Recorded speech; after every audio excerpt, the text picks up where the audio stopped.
निखिल, क्या तुम सुबह सुबह फोन में रील और शॉर्ट्स देखते रहते हो? कितनी देर से बोल रही हो दूध ऑर्डर कर दो। हाँ चाय बना लो, मैं बस उठ ही रहा हूँ। चाय बना लो? अरे निखिल, पहले दूध तो ऑर्डर करके मंगवाओ, तभी तो चाय बनेगी। कहाँ दिमाग रहता है तुम्हारा? तुम देख क्या रहे हो फोन में? दिखाओ मुझे। कुछ नहीं, वो मेरठ वाली न्यूज की वीडियो देख रहा था। बस पूरे फोन में यही न्यूज घूम रही है और तुम भी होके यही देखे जा रहे हो। मत देखो, दिमाग खराब होता है, तरह तरह के बुरे बुरे ख्याल आते हैं मन में। और वैसे भी मॉर्निंग टाइम में ये सब मत देखा करो, कुछ अच्छा देखो, वरना दिमाग में यही सब घूमता रहेगा। अब छोड़ो ये सब और दूध ऑर्डर कर दो प्लीज। हाँ, साथ में रस्क का पैकेट और बिस्किट भी कर देना। और मेरे फेवरेट पता है ना कौन से हैं? यस डार्लिंग, मुझे पता है। तुम्हारे फेवरेट कौन से हैं? क्रीम वाले बिस्किट। मेरे प्यारे पतिदेव, तुम मेरी हर पसंद और नापसंद का ख्याल रखते हो। अब जल्दी से ऑर्डर करो, वरना मैं फिर से गुस्सा हो जाऊंगी और तुम्हें ड्रम में डाल दूंगी। क्या? वर्षा जोर जोर से हंसते हुए किचन में चली गई। निखिल ने ऑनलाइन दूध बिस्किट ऑर्डर कर दिया। तभी निखिल के दोस्तों के ग्रुप मैसेजेस आने लगे, जिनमें ड्रम वाली घटना की वीडियोस, फोटोज, न्यूज शेयर होने लगी। तभी वर्षा ने किचन से आवाज लगाई, निखिल देखो, दरवाजे की घंटी बजी है, दरवाजे पर कोई आया है। ओह हाँ, देख रहा हूँ, डिलीवरी आई होगी। निखिल ने ऑर्डर लिया और कुछ देर बाद रेडी होकर ऑफिस चला गया। एक दिन शाम को जब निखिल ऑफिस में लंच कर रहा था, तभी उसका दोस्त उसके पास आया। वो बड़ी परेशानी में था। क्या हुआ अजय, तू इतना सुस्त क्यों है और घबराया हुआ भी है? क्या ही बताऊं, मेरी बेबी कल शाम एक नीले ड्रम खरीद कर आई है। बोल रही है टंकी का पानी चला जाता है, इसीलिए पानी भर के रखा करेगी। गर्मी आ रही है तो पानी की ज्यादा जरूरत होती है। अब तभी से मुझे अजीब अजीब से ख्याल आ रहे हैं, और ऊपर से वो न्यूज देखी नीले ड्रम वाली, तो मुझे तो समझ ही नहीं आ रहा कि अभी सुनीता को ड्रम खरीदने की क्या जरूरत थी जब ये वाली न्यूज चल रही थी। पागल है क्या? खरीद लिया होगा। नीला ड्रम स्टोर करके रखने के लिए होता है, बहुत से घरों में होता होगा। ये अलग बात है कि तेरे और मेरे घर में ड्रम नहीं है नीला वाला। कोई बात नहीं, खरीद लिया होगा, इतना ध्यान मत दे। निखिल ने अपने दोस्त अजय को समझा दिया, पर शाम के समय जब निखिल खुद घर पहुंचा तो उसके तो तोते उड़ गए जब उसने देखा कि उसके घर के आंगन में भी एक नीला ड्रम रखा हुआ है। निखिल के हाथ पैर फूलने लगे। तभी वर्षा कमरे से बाहर आई। ये देखो निखिल, मैंने नीला ड्रम खरीदा है, सोच रही हूँ उसमें सारा कबाड़ भर कर रखा करूंगी। अरे पूरे घर में इधर उधर पुराने पेपर, छोटे मोटे टूटे फूटे सामान पड़े रहते हैं। अब ये एक जगह बना दूंगी, जो भी चीज हो अपनी तुम इसमें भर दिया करना, फिर कबाड़ी वाला आएगा तो हम उसे बेच दिया करेंगे। आज से पहले तो तुम्हें कभी नीले ड्रम की जरूरत नहीं पड़ी, अचानक से कबाड़ रखने की जरूरत कैसे पड़ गई? और नीला ड्रम ही क्यों? कोई बास्केट या पुराने बैग में भी तो रख सकती थी। नीले ड्रम में कबाड़ क्यों रखना? अरे बाजार गई थी, पसंद आ गया तो ले लिया, इसमें इतना सवाल करने की क्या जरूरत है? एक नीला ड्रम ही तो है, इसमें इतना घबराने की क्या बात है? मुझे समझ नहीं आता नीले रंग के ड्रम को इतना डरावना क्यों बना दिया। मुझे लगता है न्यूज देख देख कर तुम सबका दिमाग खराब हो गया। मैं तो इसी में सामान रखूंगी, रोक कर दिखाओ। वर्षा गुस्से में रसोई में चली गई। पता नहीं, एक तो घर के लिए चीज खरीदो, घर की साफ सफाई का ध्यान रखो, और ऊपर से बातें सुनो कि ऐसा क्यों किया, वैसा क्यों किया। कोई प्रशंसा नहीं, बस ऑफिस से आए और सुना दिया। मैं तो इसी ड्रम में सामान रखूंगी, मेरी मर्जी। निखिल चुपचाप आंगन में रखे नीले ड्रम को घूरने लगा। उसका दिमाग तरह तरह की कल्पनाओं में उलझ गया। कहीं वर्षा ने भी नहीं, ये सब न्यूज का असर है। लेकिन अचानक से नीला ड्रम और कबाड़ रखने के लिए कहीं ये भी नहीं? निखिल, दिमाग मत खराब कर। निखिल ने खुद को समझाया कि ये सब उसका वहम है, लेकिन उसकी बेचैनी कम नहीं हो रही थी। उसने ठान लिया कि वो रात को ड्रम की सच्चाई जान कर रहेगा। रात को वर्षा किचन में बर्तन समेट रही थी और निखिल चुपके से आंगन में गया। उसने धीरे धीरे ड्रम का ढक्कन उठाया। अब देखता हूँ अंदर क्या है। निखिल ने ड्रम में झांका तो अंदर पुराने अखबार, टूटे हुए खिलौने, बेकार की प्लास्टिक की बोतलें और कुछ और कबाड़ रखा हुआ था। निखिल ने राहत की सांस ली। सच में कबाड़ है, मैंने तो बेकार में दिमाग खराब कर लिया था। निखिल, तुम यहाँ क्या कर रहे हो? अरे वो मैं तो बस देख रहा था कि तुमने क्या रखा है ड्रम में। निखिल की बात सुनकर वर्षा हंसते हुए उसके पास आई और बोली, तुम्हें तो सच में नीले ड्रम का फोबिया हो गया है। मैं कब से कह रही थी कि न्यूज मत देखा करो, अब देखो ना, अपने ही घर में डर रहे हो। क्या तुम्हें मुझ पर इतना ही विश्वास है? हाँ यार, तुम सही कह रही हो, मैं बेकार में पैनिक कर रहा था। वैसे ड्रम में तुम्हें डालने का प्लान अभी कैंसिल कर दिया, लेकिन अगली बार दूध ऑर्डर करना भूल गए तो सोच लेना। हाँ, वैसे I love you too Varsha. I am sorry, मैं भी पता नहीं ये फोन में न्यूज देख देख कर तुम्हारे बारे में कितना गलत सोच रहा था, अपने रिश्ते को खराब कर रहा था। निखिल और वर्षा एक दूसरे के गले लग जाते हैं। निखिल ने ठान लिया कि वो न्यूज और बेकार की अफवाहों से दूर रहेगा। उसने दोस्त को भी समझाया कि बिना मतलब डरने की जरूरत नहीं है। यार तो सही बोल रहा है, हम लोगों को न्यूज देखकर इतना डरने की जरूरत नहीं है। हम जो भी न्यूज़ देखते हैं उसे देखकर अजीब अजीब ख्याल खुद ही मन में ले आते हैं, जो हमारे आपसी रिश्तों को खराब कर रहे हैं। शादी पवित्र रिश्ता है। पहले जमाने में ये सब बातें नहीं होती थी। आजकल हम तरह तरह की खबरों को सुनकर अपने बारे में भी वैसा सोचने लगते हैं, लेकिन दुनिया में कभी गलत नहीं सोचेंगे। तो हमें सामने वाले के बारे में भी सोचना चाहिए कि हर कोई मुस्कान और साहिल की तरह दरिंदा नहीं होता, जो सौरभ जैसे एक बेकसूर और इतना प्यार करने वाले लड़के को पल भर में मारते।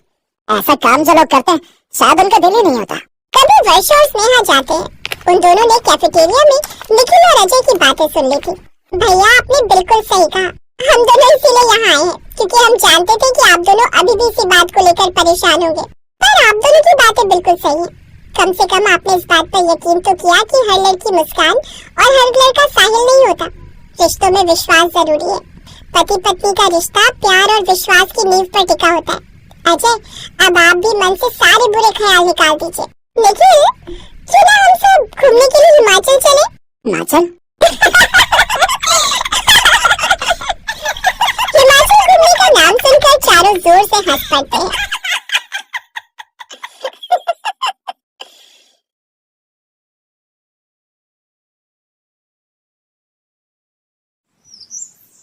अरे कुछ नहीं, नकली चोटी लगाकर आती है वो, मुझे सब पता है। एक दिन मैंने वॉशरूम में देखा था, इतने छोटे छोटे बाल थे उसके, और फिर जब वो क्लास में आई तो भाई साहब ये लंबी चोटी।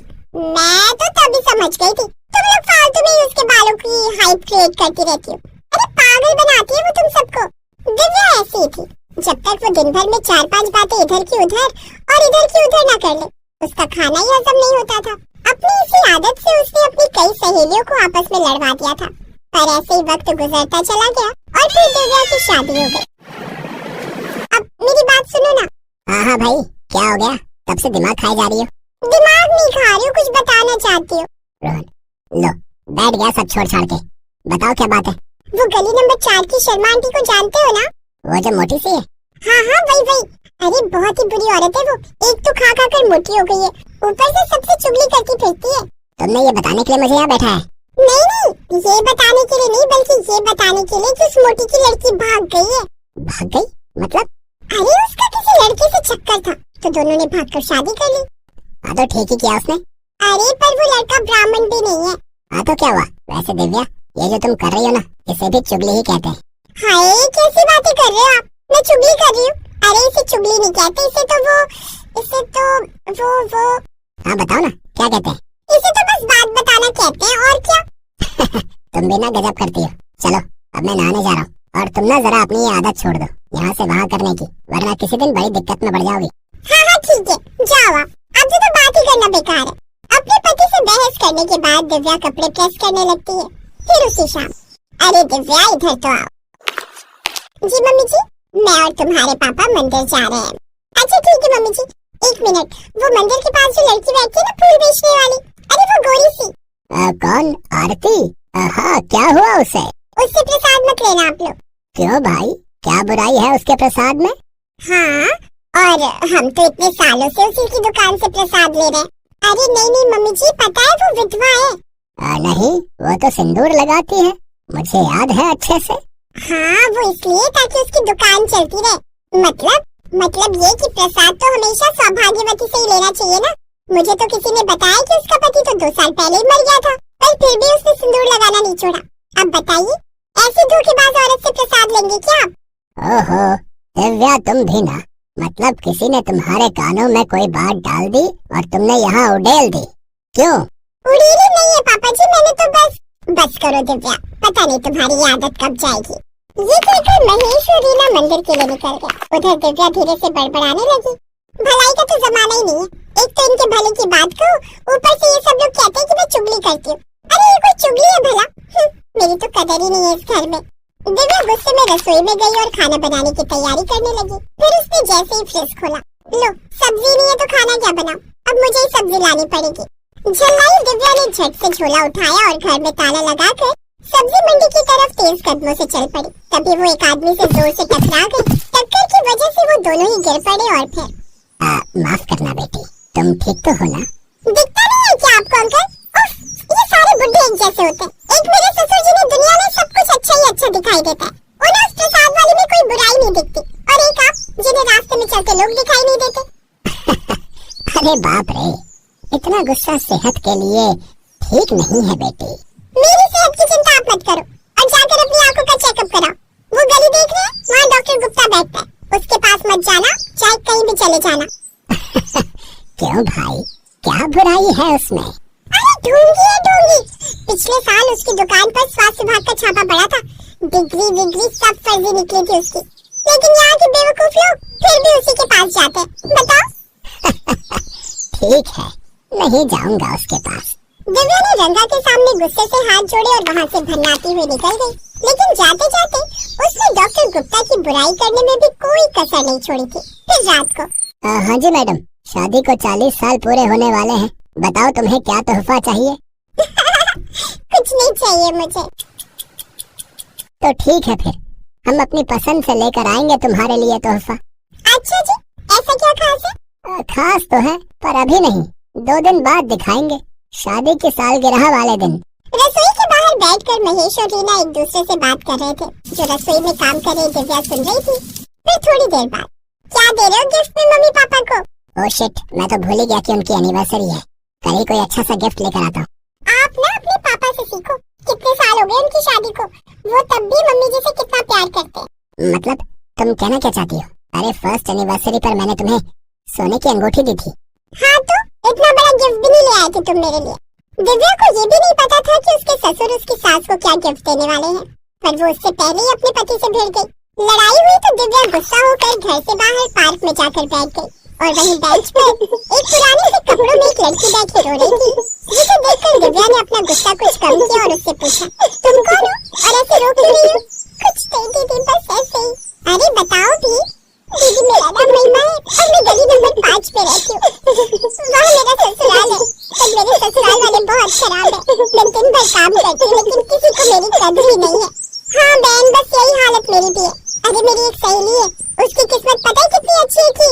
दिव्या महिमा को अपनी सहेली की बात बताने लगी और महिमा भी बहुत चाव से सुनने लगी। अगले दिन वो फिर मिली। अच्छा महिमा, मैं चलती हूँ, आज ना मेरे सास ससुर की शादी की सालगिरह, बड़ी तैयारी करनी है। बड़े लकी हैं आपके सास ससुर, जिन्हें आप जैसी प्यारी बहू मिली। जाओ आप दीदी, हम कल मिलते हैं। अपनी तारीफ सुनकर दिव्या फूली नहीं समा रही थी। उधर शाम को घर पर केक कटा और फिर लो जी रीना जी, आज मैं आपको ऐसा तोहफा देने वाला हूँ जो आपका बरसों का सपना था। ये लो। इतना प्यारा हाथ, क्या जी, क्या ये? हाँ, पूरे 11 तोले का है, 9 लखा। यही चाहती थी ना आप? 9 लखा हार देखकर दिव्या की आंखें फटी की फटी रह गई। उस रात दिव्या ने अपने पति से 9 लखे हार पर फिर लड़ाई कर ली और फिर अगले दिन वो फिर जाकर महिमा से मिली और उससे चुगली करने बैठ गई। एक हफ्ते बाद जब दिव्या महिमा से मिलने आई तो महिमा उसे कहीं नहीं मिली। अपनी चुगली पार्टनर को ना देखकर वो उदास हो गई और घर आ गई। लेकिन जैसे ही वो घर पहुंची वहाँ तो कोहराम मचा हुआ था। अरे ऐसे कैसे खो गया है? अरे भगवान, 1 हफ्ता भी नहीं हुआ है अभी तक, पूरे 9 लाख का था वो। माँ याद करो माँ, कहाँ रखा था? अरे उसी जगह रखा था, जूते की रैक के पीछे बनी छुपी दराज में। पापा कहीं हाथ चोरी तो नहीं हो गया ना?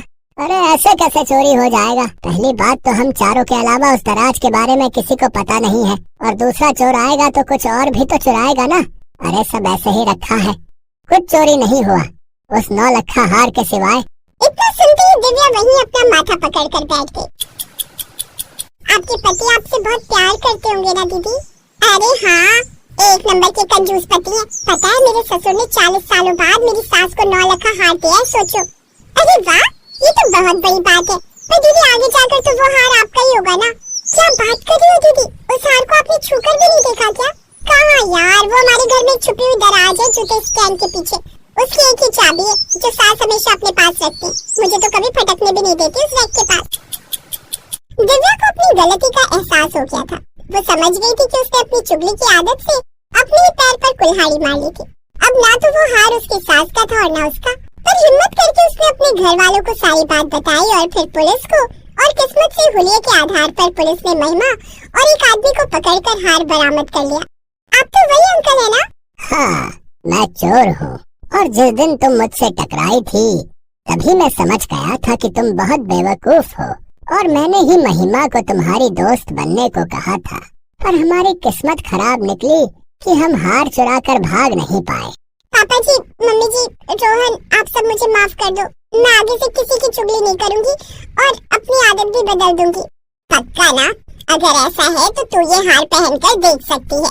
और फिर वाकई दिव्या ने चुगली करना छोड़ दिया और हमेशा खुश